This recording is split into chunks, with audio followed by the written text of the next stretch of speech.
কম খরচে স্যাটেলাইট উৎক্ষেপণ দীর্ঘদিন ধরেই ভারত মহাকাশ গবেষণা সংস্থা ইসরোর অন্যতম বড় পরিচয়। ভারতের মঙ্গলযান মিশনও তুলনামূলক কম খরচে সফল হওয়ায় বিশ্বজুড়ে প্রশংসা পেয়েছিল।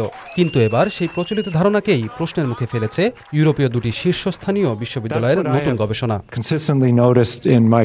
ক্যামব্রিজ বিশ্ববিদ্যালয় ও তুরিন বিশ্ববিদ্যালয়ের গবেষকদের করা এক বিশ্লেষণে দাবি করা হয়েছে ২০২৫ সালে প্রতি কেজি পেলোড মহাকাশে পাঠাতে বড় মহাকাশ শক্তিগুলোর মধ্যে ভারতের খরচ ছিল সবচেয়ে বেশি।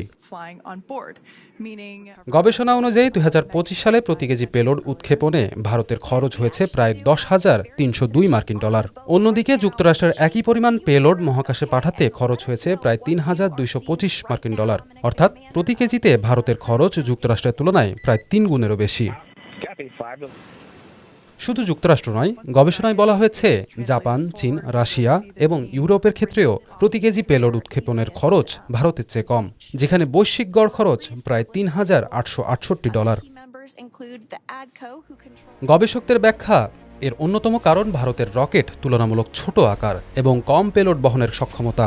একটি উৎক্ষেপণে রকেটের মোট খরচ খুব বেশি না হলেও যখন সেই খরচ কম পরিমাণ পেলোডের ওপর ভাগ করা হয় তখন প্রতি কেজির খরচ অনেক বেড়ে যায়।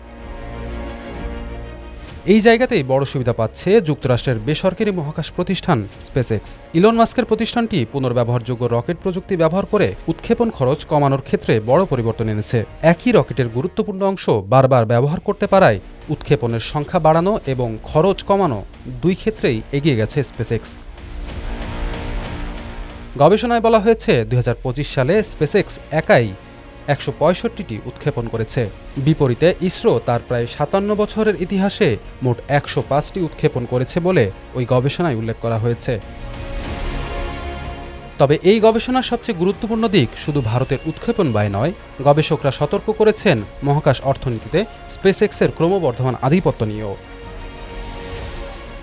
গবেষণা অনুযায়ী বর্তমানে বিশ্বের মোট পেলোডের প্রায় ৭৫% স্পেসএক্সের মাধ্যমে মহাকাশে পাঠানো হচ্ছে। এ কারণে গবেষকরা প্রতিষ্ঠানটির আধিপত্যকে মহাকাশ অর্থনীতির ইস্ট ইন্ডিয়া কোম্পানির সঙ্গে তুলনা করেছে। তাদের আশঙ্কা, কোনো একটি বেসরকারি প্রতিষ্ঠানের হাতে মহাকাশ উৎক্ষেপণের এত বড় অংশ কেন্দ্রীভূত হলে ভবিষ্যতে এটি শুধু ব্যবসায়িক নয়, ভূ রাজনৈতিক প্রভাবেরও হাতিয়ার হয়ে উঠতে পারে। তবে ভারতের পক্ষ থেকে গবেষণার এই হিসাব নিয়েও প্রশ্ন তোলা হয়েছে। ইসরোর চেয়ারম্যান ডি নারায়ণ গবেষণার তথ্য সঠিক নয় বলে দাবি করেছেন। সংস্থাটির সাবেক চেয়ারম্যান এস সোমনাথ বলেছেন, শুধু প্রতি কেজি পেলোডের হিসাব দিয়ে একটি দেশের মহাকাশ উৎক্ষেপণের প্রকৃত সক্ষমতা বা ব্যয় নির্ধারণ করা যায় না।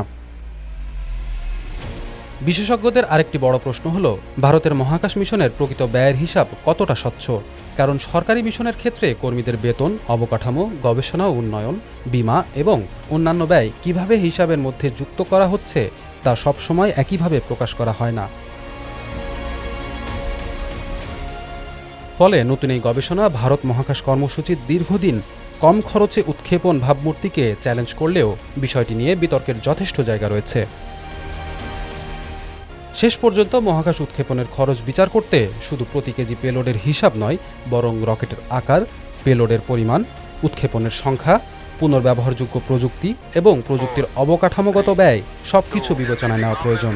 তাই প্রশ্ন এখন শুধু ভারত কম খরচে মহাকাশে যায় তা নয়, বরং সেই খরচ কিভাবে হিসাব করা হচ্ছে সেটিও।